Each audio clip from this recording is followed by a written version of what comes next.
muter-muter pusing cari kain, ketemu tukang jahit, kita bikin kain sendiri.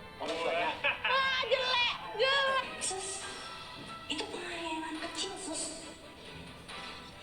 Saya punya CCTV-nya dulu. Nggak usah. Aku perlu dia jujur dulu semuanya. Iya. Apa aja? Kamu apain anak saya, Sus? Sus, saya kurang baik apa, Sus? Setiap bulan saya bonusin, Sus.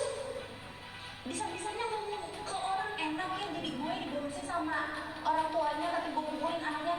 Sinting yang ngomong kayak gitu. Aku gak perlu kecil, Bu.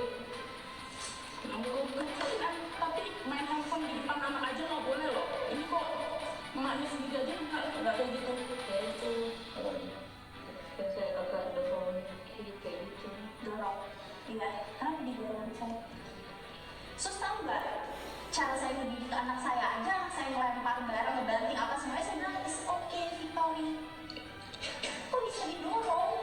Nanti mau anak kecil jemput toyol kayak gitu. Tegasin aja, Bu. Nggak ada negasin orang kayak gitu. Cuma lo, kamu pasaran betul. Dari awal masih udah diajarin caranya gimana maunya mendidik anaknya. Kenapa tiba-tiba mau mengambil keputusan sendiri buat tegasin? Emang ada perintah buat tegasin anak saya? Nggak ada kan? Kenapa tiba-tiba negasin kayak gitu? Makanya ngajak Victoria soal macam-macam. Kasus Nelmira. Mau saya kasih pelajaran dia. Dia kasih pelajaran apa Victoria? Enggak, aku mau ngajarin, aku bilang gak Elmira, itu Victory. Apa? Ngajarin apa? Belakang. Itu gak boleh pelit, sama Iya ke belakang dengan cara ngajarin apa? Kan di situ bisa, Sus. Mau ngapain ke belakang? Mau diapain Victory? Udah diapa-apain di CCTV ditoyol-toyol gitu, kepalanya dijemput-jemput gitu. itu gak kenceng. Nggak kenceng itu lu ngelakuin. Sopan nggak kayak gitu ngajarin orang jemput-jemput kayak gitu? Orang tuanya saya dikasih bonus, anaknya saya pukulin. Bisa gimana? Ini ya. Kamu udah gila. Kok bisa sih ada perasaan itu buat ngomong kayak gitu? Gila ya. Ada ya Allah, perasaan manusia punya hati anjing. Ngomong kayak gitu enak ya. Enaknya dikasih duit 500.000 mukulin anaknya. Jadi dia tadi kagak ngaku-ngaku. Gue udah liat CCTV-nya semuanya, lo aja masih gak ngaku. Saya ngaku, saya tegas, Victory. Tegas apa nganiaya kayak gitu? Enggak, Bu, itu cara saya kayak gitu. Caranya kayak gitu sejak kapan? Ngajarin anak itu anak saya loh, bukan anak Sus. Anak saya digituin sama Sus, gila kali ya? Semua orang tuh gak terima Sus sampai kayak gituin. Caranya kayak gitu. Diajarin gak sih caranya sama saya? Gimana ngadepin Victory? Hah? Kenapa melenceng? Nggak perlu ada tata cara juga tahu. Semua orang tuh nggak mukul anak. Udah berarti udah sakit jiwa. Lo tau gak sih dia, setiap apa yang gue makan, dia makan aja. Dia tuh bikin, setiap dia keluar gue bebasin dia pesen apapun, gak ada aja yang gue balas-balasin. Gue ngerasa dia udah kayak keluarga gue, kayak anjing ternyata. Najis. Sus.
Ya, inisialnya N. Nggak ada. Karena nggak pernah fix lagi. Gitu. Ya kalau memang dia sudah melakukan baik, kan ya apa? Kan tujuannya ini kan hanya itu tujuannya